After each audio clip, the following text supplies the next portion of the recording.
We're talking about local cues. Locally, it's all about budget. But globally, it's all about the US presidential election. What will that do to the US tech companies? Why concentration in US tech companies has become so large?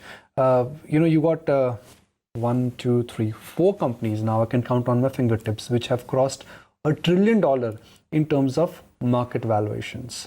Now, the reason why I'm mentioning these US mega companies is because we'll be joined by Rajeev Thakkar, CIO with PPFAS Mutual Funds. And as a philosophy, the fund is also investing in the Facebooks, the Alphabets, and the Amazons of the world. So I'm going to first talk about the big picture in US, and then we'll talk about locally how is he investing.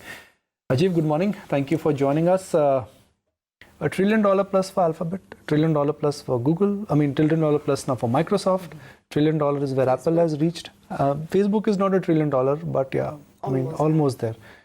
These are too big to be true, right? So my question to you is that as an investor who bought the proposition of buying or betting in some of these US stocks through your fund, what is in store for that investor after a wonderful decade? So the business is going well, but I take your point that there is resentment also. So the losers in the traditional scenario where people are either not seeing growth or seeing job losses, etc., are having a sort of a backlash.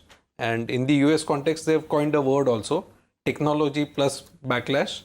They call it the techlash. Yeah, techlash. So if you're following the US politics right now, Elizabeth Warren, Bernie Sanders, AOC, all of these are... They're out with the knives now. They're out with the knives, literally. True. So that's a risk along with the data privacy and antitrust kind of regulations.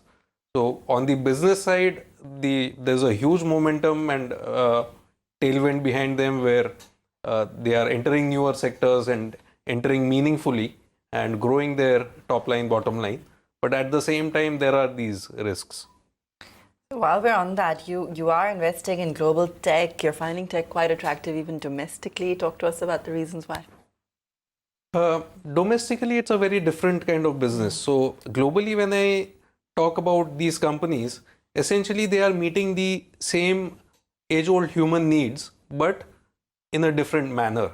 So Facebook and Alphabet are largely social media companies, or they are connecting people. So earlier people would pick up the phone and talk to each other. These days people send messages or post on the wall. A Netflix is in a way not a tech company, although we don't own it, but it meets the same age-old need of getting entertained. Amazon is like your neighborhood Kirana store, just that you order on the app. So those are different businesses. When we talk about Indian tech, these are the companies who enable traditional businesses to improve their processes and all of that.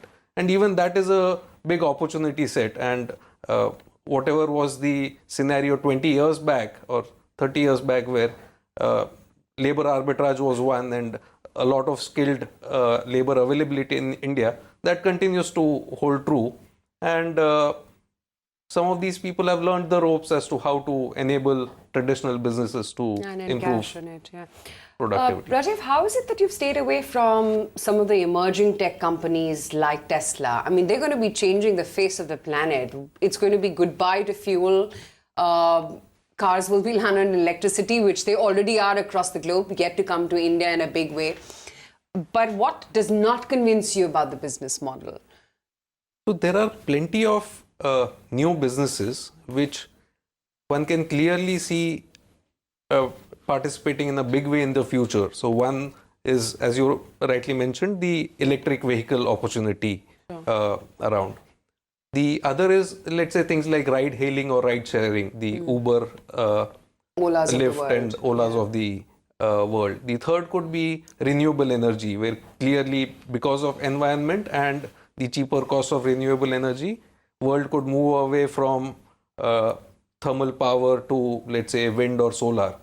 The difficulty in investing in these businesses is that the winners are not clear to identify.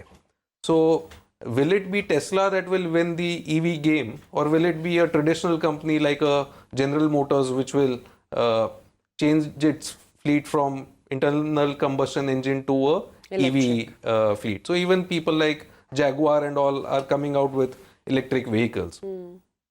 Specifically about Tesla, the difficulty is that they are trying to reinvent the entire value chain. So right from running their own dealerships to running their own charging stations to making all the components that go into the car, it's a tough task and it will be a very capital intensive business for the foreseeable future. Then why do you own Hero Motors? One side you're saying, look, electric vehicles will take over. Bajaj has launched Chetak. True. TVS launched EV, I think 5-6 days ago. Hero MotoCorp is something which you own. So if you're so convinced about a disruption happening in the electric, in the motor segment or in the car stroke bike segment, why have you bought the stock? So each company, so one could argue that about Suzuki as well, or one could argue that about that in the context of Bajaj. Yeah, you got Suzuki also. Thank you very much. Why have you bought Hero MotoCorp and Suzuki? Now it's a powerful question. Correct. And Bajaj. So I didn't know you bought Bajaj also. we own Come on, Bajaj tell me Holdings. now. We own Bajaj Holdings. So, Yeah, holdings. So, as I mentioned, there are new companies trying to come in the electric mobility space, and there are traditional companies trying to reinvent themselves, where they have the brand, they have the customer base, they have the dealerships, and they are putting money in R&D to make products relevant for the future. So each of these companies has a plan for electric vehicles. The way things are structured currently is battery costs are still high. Even though battery costs have been coming down each year, battery costs are still at a level where the capital cost of an electric vehicle is much larger than that of a petrol or a diesel vehicle.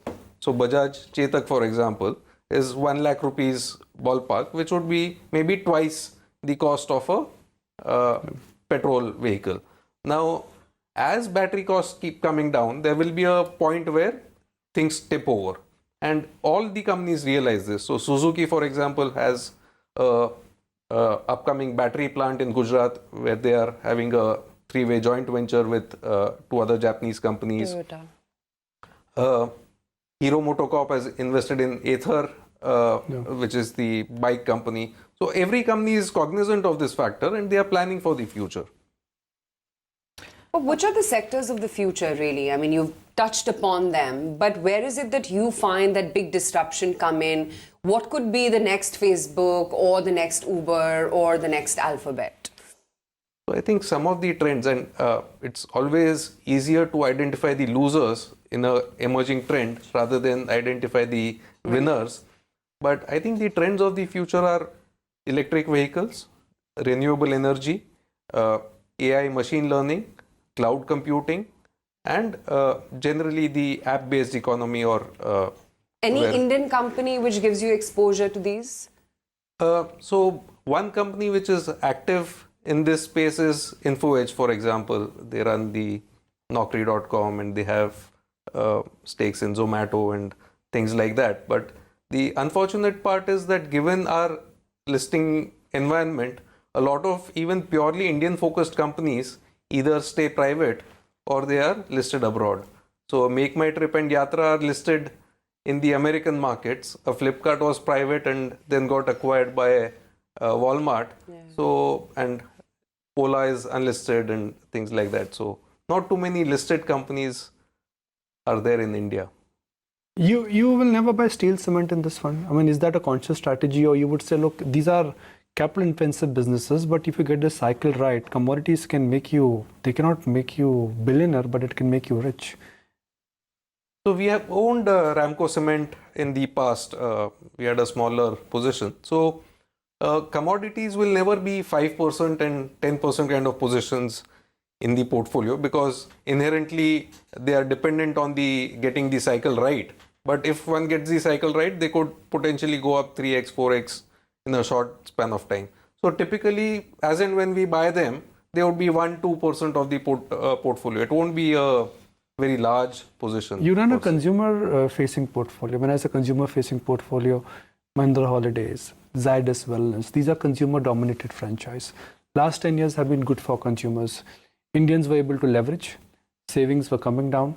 The desire to consume better and more, I think, was at play. consumers are slowing down. If the GDP of the economy comes down from 12-13% in nominal terms to, let's say, 10%, if that is the new normal, and if job creation, productivity levels do not go higher, consumer spending will come down. Does it make sense to bet on consumers as an outsized theme for next couple of years?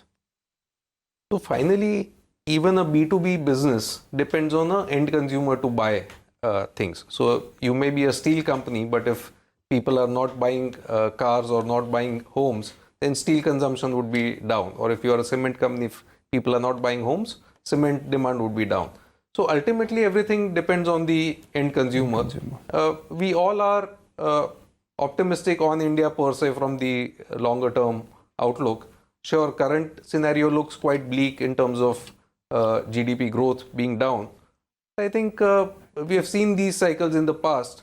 Typically, they have on an average come once every 5 years. Sometimes these are short and sometimes things get elongated for a while. But things do eventually bounce back. Okay. On that positive note, we'll let you go, Rajeev. Thank you so much for taking the time out and Thank speaking you. with us today. Good having you in the studios as always.